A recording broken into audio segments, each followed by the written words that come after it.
Hello everybody and welcome to another Peteman Reviews. Today we have the Transformers Generation 1 toy, Inferno. This is the commemorative release. I can't see much difference between the commemorative release and the original, other than that the spring launchers seem to be slightly weaker on his arms. Not a problem at all, the rest of the toy seems to be fine. As you can see, Inferno is a fire truck. From the toy itself, it's quite a good replica. There's quite a lot of little fire truck pieces on him, such as this and this. The crane actually comes out as well, and as you can see, it extends quite a long way. There is what appears to be just a small nozzle here, which gives the impression of water being able to come out. Of course, it doesn't. But actually, this is quite good. I mean, that goes well out of shot. So it's quite an impressive height on that, and would work quite well if you had a Micromaster, for example, who was able to climb up it.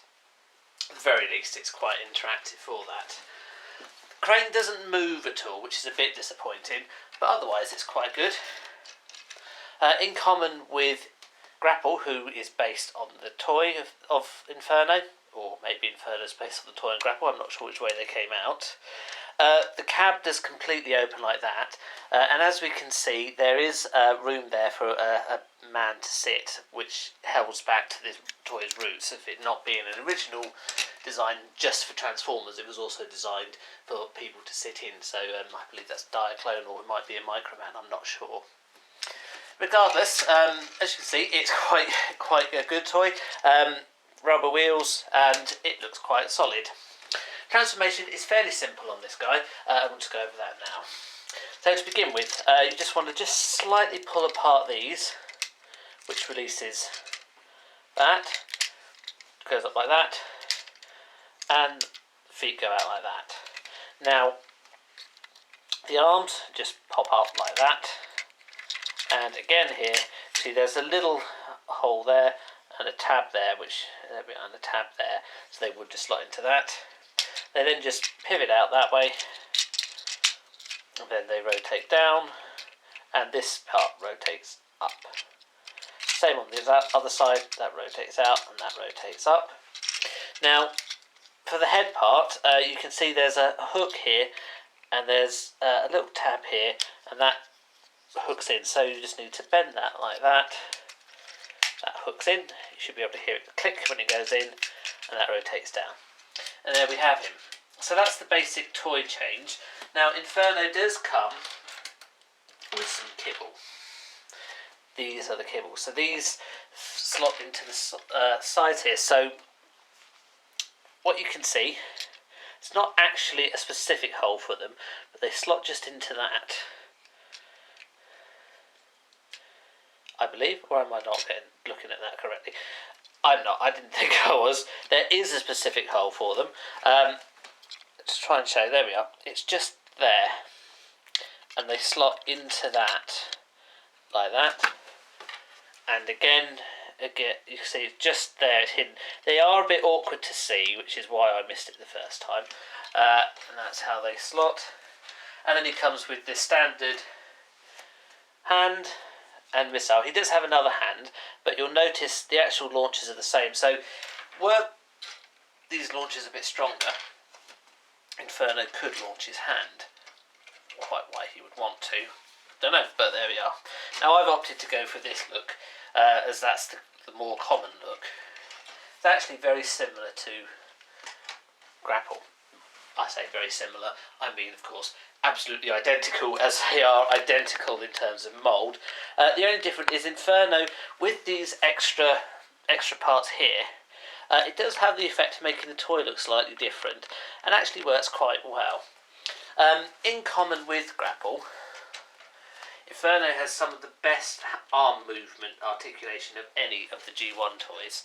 So you can go like that, you can go full arm round.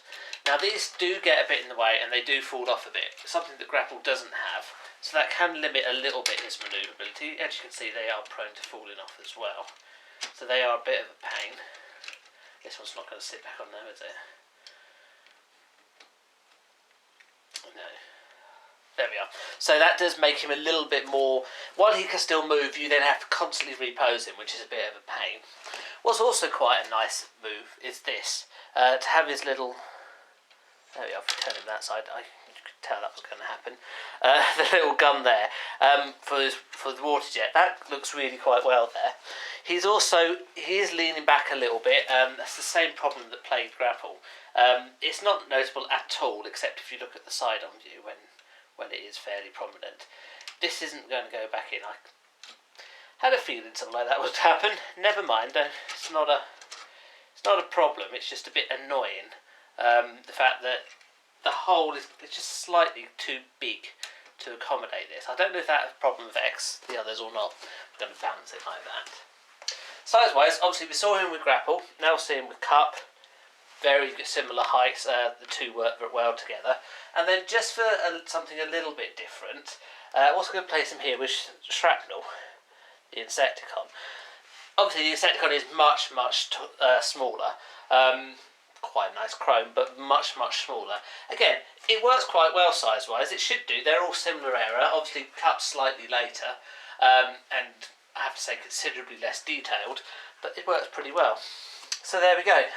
Just take these guys out of the way. So there we are, Inferno. His legs let him down in that he has no articulation in his legs or his waist or his feet at all.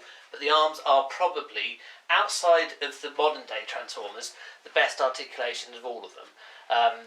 As he can move his shoulders fully, his elbows fully.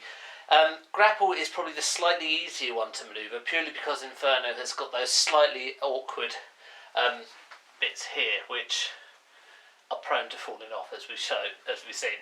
And they can, just because of the way that they jut out over the arm, they can limit his ability to move his arm up. Otherwise, it works really well. It's an excellent toy. It looks great. Good alt mode in the fire truck, and a good robot mode as well. Definitely worthy to get hold of. Thank you very much for watching. Please leave any comments below. Please click on any other links, and we'll see you on the next video. Thank you. Goodbye.